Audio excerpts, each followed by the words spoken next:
What up, dude bros? I'm Frank. This is a Nerf showcase video where I'm briefly going over a bunch of old mods that I've done in the past. A bit of a trip down memory lane and also going over the evolution of Nerf mods. The modding game now and nerfing now is totally different than it was 10 years ago. Not an overview of every single mod I've done, just some of the ones that I have laying around. So I'll get started with a few springers. First up is my modified Nerf Retaliator. The mods to this blaster are pretty simple. Internally, I just changed out the main spring and upgraded the catch spring in order to compensate for the larger main spring. Other than that, no mods. This blaster's running the stock breach, so I'm still using standard Nerf mags and Nerf Elite darts. And up front, I have the pump action kit from Worker. I don't actually know if they still sell this though. Don't even know if they still sell Retaliators. But back in the day, this was a good option if you wanted to shoot full-length darts a little bit harder than stock Nerf guns. And this priming kit was better than the Alpha Trooper because you can put a bigger spring in this blaster. The Alpha Trooper has a weak priming bar, so you'd have to reinforce that, and by the time you do that, you might as well just go buy a Retaliator and throw an external pump kit on like this. I've done a ton of these mods, and these were very successful a few years ago. I used to sell these on my web store, Unicorn Tactical. It's an oldie but a goodie. If you're shooting under 100 FPS and want to use full-length darts, something like this is still viable today. And back here, this is just a Worker full stock, which I think looks good cosmetically. That is the modified Retaliator, which eventually led to this, which is also a Retaliator. These kits just naturally evolved. Worker really responded to what the customers wanted from them. Initially, everybody wanted a lower cost way to make your Retaliator pump action. And after we got used to this, some people with a little more cash wanted it to look a little better and to be a little smoother. And that's where this comes in. This is a full-on front replacement kit by Worker. This one happens to be painted clear, as opposed to the first one, which used the Retaliator front barrel. But this is just a mod kit. The internal mods to the Retaliator are actually the same. I just replaced the primary spring and the catch spring in order to get better muzzle velocity. But this blaster's also using the stock breach, so I can use full-length Elite darts out of it. This was the natural evolution to the original pump action Retaliator because it's just a slightly better version. The biggest downside, of course, is cost. The original pump kit was very inexpensive. This is a full-on injection molded kit, so of course it's going to be more expensive. But the benefit is much smoother. This kit holds together. It doesn't creak quite as much as the original pump action kit. And I think this one looks really cool with the clear and the white. The whole thing just comes together really well. And this one's also shooting under 100 FPS, which is right on par with what everybody was shooting back then when we were shooting just Nerf Elite darts. Nowadays, there are like 5 or 6 different divisions within flinging foam, all with different rule sets. Back then, it was pretty much full-length darts for HVZ and all of that type of stuff, then half-dart games, which had a much higher muzzle velocity, but you played outside in parks and stuff like that. Now we have Rival, we have 150, and then 300 plus. Like, we have way too many leagues now. It used to be much simpler back in the day.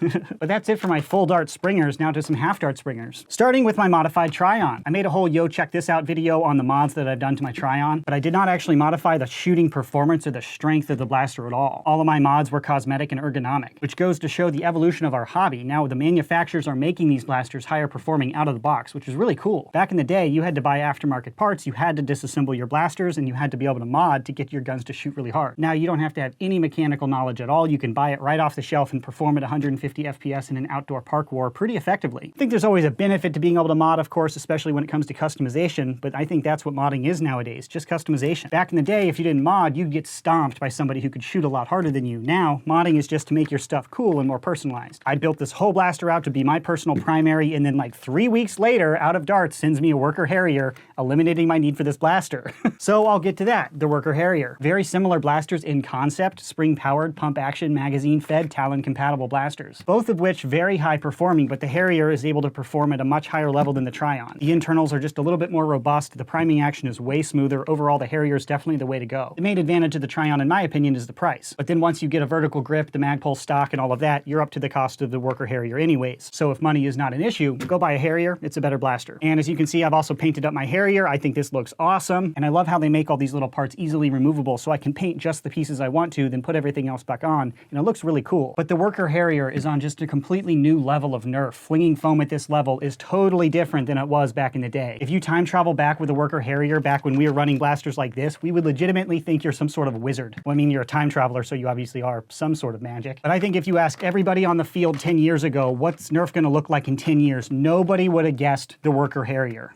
This thing is just incredible. It's a great example of just slow and steady changes every year. Worker's one of the brands that's been with us for a really long time. They just make little tweaks every year, and then they eventually get to something like this, which is awesome. It performs really well, it's smooth to operate, it's customizable. I really don't see how they're gonna improve the Worker Harrier all that much. Before we start shooting 600 FPS and putting holes in people, which no longer would be fun, like I really don't see how else they can improve it. But I actually have not modified the Worker Harrier at all either. All I've done is paint it. So again, I think modding today is more customizing, making blasters look cool, making them fit your body, painting them up to look unique and personal. But the performance mods are pretty much you buy the parts, you open the blaster, you throw them in, and you shut it. They're all designed to be modded so easily. I don't even really know if that's modding anymore. It's just assembling components like Lego. But this is my Worker Harrier. This is my go-to spring half-dart launcher right now. It's the best one on the market, bar none. So also in the last 10 years, 3D printing technology has also come a long way. So individual creators are making customized things, not necessarily based on performance, but based on things that they really care about. Enter Shellington Arms with their KIRIN. This design started out as a 3D printed blaster, and the guy sold so many of them that he could afford to go and injection mold it in plastic and sell them, which is awesome. And it's, again, the natural evolution of our hobby, which is incredible. If you're not familiar with the KIRIN, this is a high-performance spring blaster that is bolt action and shell ejecting, which is super cool. If you're into performance and you're trying to effectively defeat other humans in foam battle, definitely go buy a Worker Harrier. The KIRIN is not going to win any battles because it's a bolt action shell ejecting blaster. But if you're into target shooting, I prefer shooting the KIRIN. It's just way more fun. It really makes you slow down and savor each shot, so every trigger pull is hopefully a hit. Where you can throw in an 18-round mag into your Harrier. If you miss, you just keep pumping away and eventually you'll hit the target, which kind of takes away from the emotional fun of target shooting in my opinion. But the KIRIN is my favorite target shooter. Plinker, if I just want to have fun shooting cups, I use this. I don't actually shoot the Worker Harrier. Bolt action is just so much fun. The shell ejecting is pretty cool too. And I painted this one with the same paint job that I like, blue with green sponge painting. And I left a bunch of stuff unpainted to make it look a little cleaner, and I really like this look. I like this gray back here and all the orange parts showing. Just reminds me that it's a toy. I really like the cosmetics here. But that is my personal KIRIN. And that's it for the springers. Now moving into some flywheel blasters. Naturally, when you talk about flywheelers, you gotta be talking about the Stryfe. The Stryfe is like the Honda Civic of Nerf blasters for modifications. Worker and other aftermarket companies have so many components made for the Stryfe. You can find just about any body kit you could possibly want to make your Stryfe look like that thing. This is an example of a 3D printed kit that I got years and years ago, and I slapped it on without a paint job, and I think it looks pretty cool. And the modifications to this blaster are similar to a lot of other Stryfes I'm about to show you. By today's standards, these mods are not good at all, but back in the day, they were good enough to perform pretty well. Basically, all I've done is override the thermistor to allow myself to use 3 IMRs and 1 dummy battery in the factory battery tray. Then I took out the mechanical magazine and the trigger locks within the Stryfe. Then I always lube up the trigger action back here, so when I pull the trigger, it's nice and creamy. But factory motors, factory flywheels, factory everything, just running on an upgraded battery system helps you shoot a little bit harder. And these mods will help you generally shoot about 100 to 120 FPS. However, when you add a huge faux barrel like this blaster's only shooting about 90 FPS, so just a little bit over stock. And that's because this huge faux barrel is not helping anything. It actually damages performance quite a bit. So when you do cosmetic stuff like this, you are giving up performance, but it looks way cooler. So, you know, weigh those pros and cons for yourself. But these Worker kits have come a long way. They're making a lot of stuff in injection molded nowadays. They used to do a lot of 3D printed stuff. And they have a whole bunch of different designs. Like, I don't even know what this stock is, but it has this cool folding feature in the back here. So you can keep it attached to your blaster, but then pack the blaster down to fit into your toy bins or whatever for storage. And it just feels cool to touch moving parts like that and flip out your stock. But that's a really basic body kit for the Stryfe. Up next is my Personal Stryfe, which I've had in my shop for years and years now. I just recently painted it, but when I've been using it personally, I run it like this with the Worker 22 round mags or the Nerf 18 round stick mags. But these attachments make it look a little cooler. But this one is modified a little bit better, showing the evolution of our mods, especially when it applies to flywheelers. Back in the day, you could just override the thermistor, throw in trust fires or IMRs, and you'd be fine. Nowadays, everybody's all about the lipos because the performance is way better. With a lipo, your rev time is like super fast. It's almost instant. And for this one, I've essentially gutted the internals. I threw in a replacement battery cage by Worker. It's metal, plus their flywheels, plus their aftermarket motors. New wiring, and then I wired it up to an XT60 connector over here.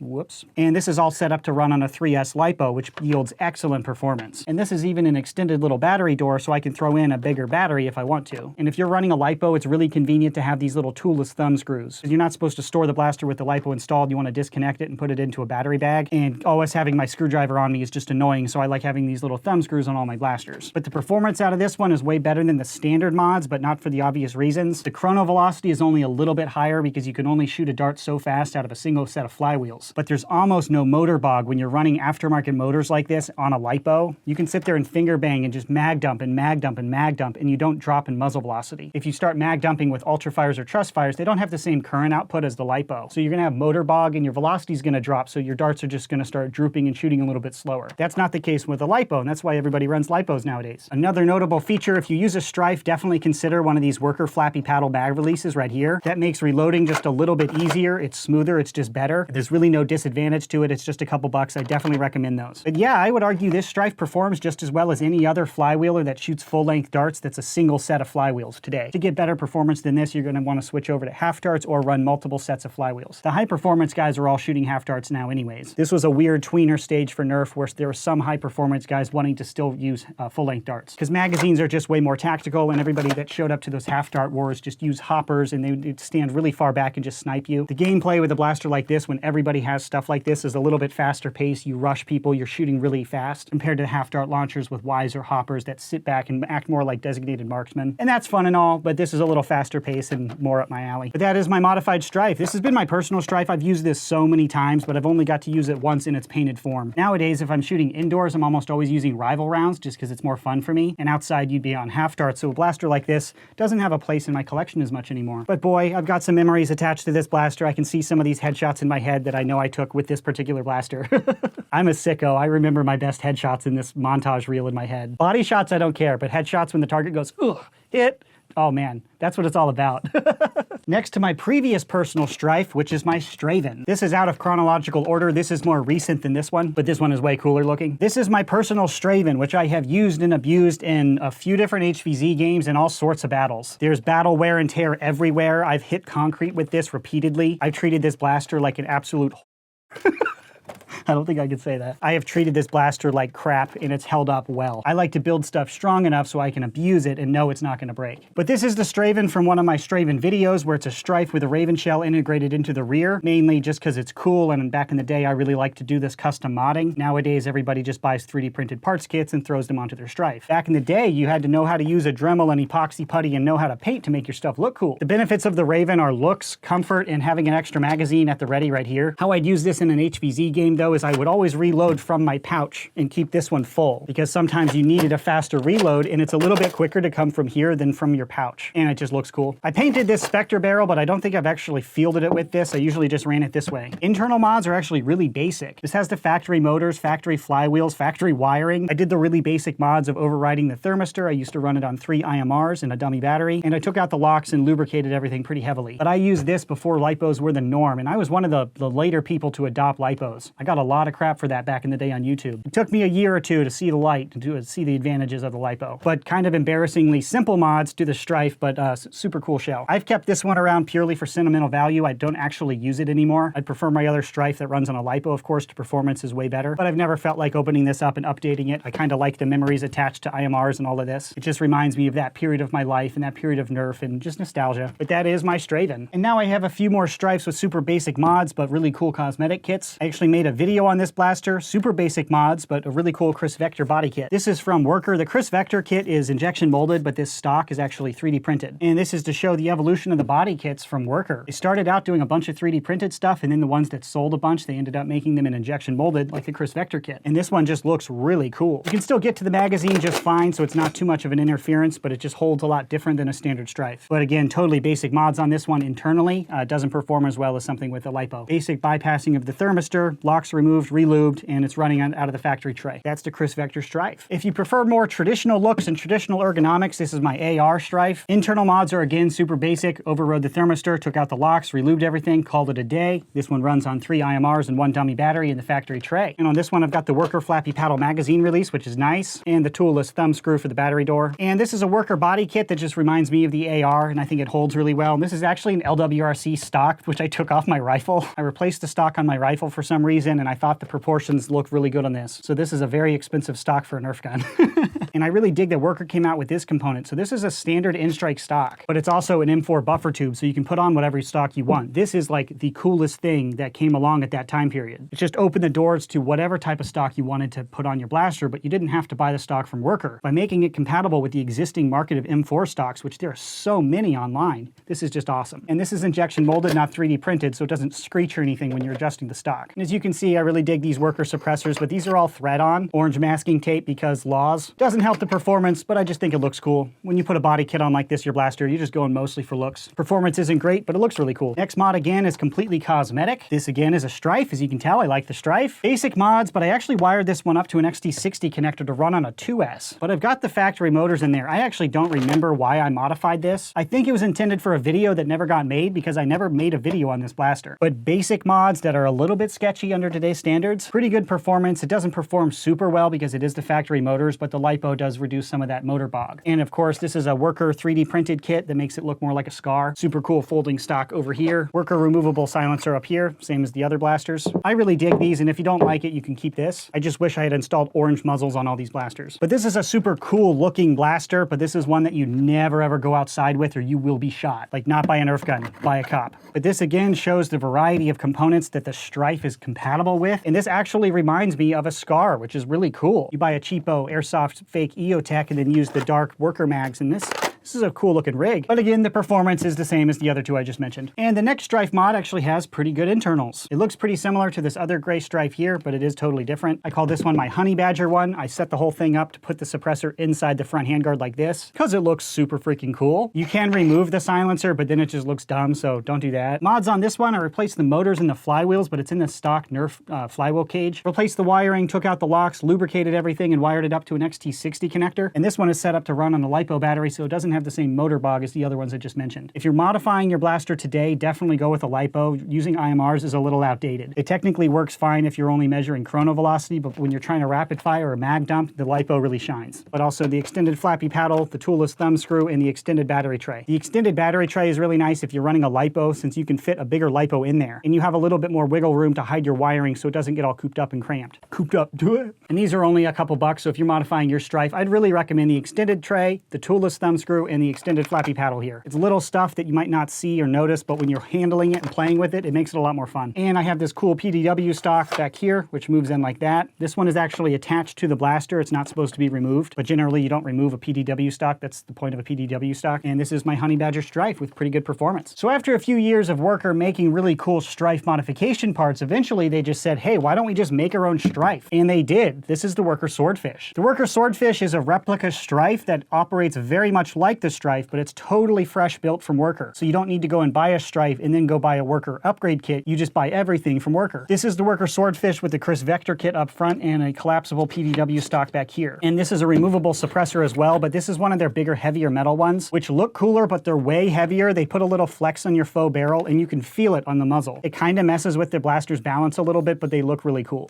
Then I have these Worker flip-up sights up here. I don't recommend them. You can buy airsoft Magpul flip-up sights if you're really into flip-up sights, but if you spend 20 or 30 bucks on those flip-up sights, you can go buy an airsoft red dot for the same cost. The Swordfish is a really good idea, especially if you have a hard time sourcing Stryfes. I heard a bunch of non-Americans saying it's so hard to buy a Stryfe. By the time they spend the money to import a Stryfe, they could buy this for less money. So I think that's a huge benefit, but if you have access to a Stryfe, I personally prefer the Stryfe a little bit. There are some upgrade kits, like I know they have a full auto kit for the Swordfish, and they have some other cool stuff for this blaster in particular though. So there are definitely reasons to buy it, but I wouldn't say it's like a slam dunk way better improvement than the Stryfe. But it's compatible with standard in-strike mags, and I think it looks cool with this one here. I don't actually use this blaster as much. I prefer using my modified Stryfes. It just feels better in my hands. But you know me, I'm pretty biased. I like the Stryfe quite a bit. But the internals here, this is wired up to an XT60 connector for a LiPo, and it's got good motors, a metal flywheel cage, and good flywheels. So the performance out of this one is pretty good. But that is the Swordfish, the natural evolution of Stryfe mods. Worker said, why are we making so many kits for the blaster? Let's just make the blaster. So they did. And an honorable mention, my old Rapidstrike Uzi blaster. I sold hundreds of these through my web store back in the day. The internal mods are really basic. I didn't replace the motors or the flywheels or anything. I just made it compatible with IMRs. I wired it up to this external battery tray right here. You slap in your IMRs and you shoot pretty good velocity and pretty good rate of fire. And of course I put the Rapidstrike through my bandsaw to cut off the front and the back, and then I put on these little polycarb plates that I painted gray. I think I have a tutorial on how to do this to your blaster if you want to do this. If you do this, I'd really recommend running a LiPo on it, replacing your flywheels, and doing it right. This was a little sketchy back in the day when I was selling them, but by today's standards, it's pretty out of date. IMRs are just a little outdated. I really think if you're running flywheels, you should be on LiPos. But man, the nostalgia. I sold so many of these on my web store, like hundreds of them. I put so many Rapidstrike through my bandsaw, I can't even remember. But nowadays, with the Woozy and the Lepus and all these other super cool mag-fed full auto blasters, this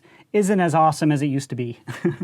It's still awesome to me though. It's sentimental. But that is my Rapidstrike Uzi. And again, not really a mod, but I'm also going over the Dart Zone Mark III because this is the evolution of flywheel blasters in our hobby. You can buy this off the shelf and throw a lipo in it and perform at 150 FPS with almost no motor bob. What a time to be alive. Nerf has changed so much in the last decade, man. But I just made a mod video on this blaster. I also did not modify the internals or the performance at all. Just added some cool tactical stuff, made it committed to half dart magazine so it's a little bit more usable, and gave it my cool paint job, which I really like. But by the time you buy this and then buy all the extra parts, buy the paint, and you do all that, you could also go buy a 3D printed Griffin, a Woozy, a Lepus, or something else like that. There are so many different options on the market today, bros. So that is a trip down memory lane on the mods that I've done on my channel. Boy, has modding changed, has Nerf changed. This whole industry has changed so much since I got into it many years ago. But that is it for this episode of Nerf Showcase, going over my modified blasters. Of course, this isn't all of my modified blasters. This is just the ones I still have sitting around my studio. Kind of a different video on my channel, but I was cleaning out my storage room and I just forgot about all these awesome modded blasters I have laying around. I just went through this whole nostalgia state, just thinking back through the hobby, and I wanted to make a video for anybody who's been around for a while. Every once in a while, getting a little dose of nostalgia feels really good, doesn't it? Nerf has changed dramatically in the last decade. What's it gonna look like in another 10 years? I have no idea. But that's it for this video. Thanks so much for watching, bros, and as always, stay tactical.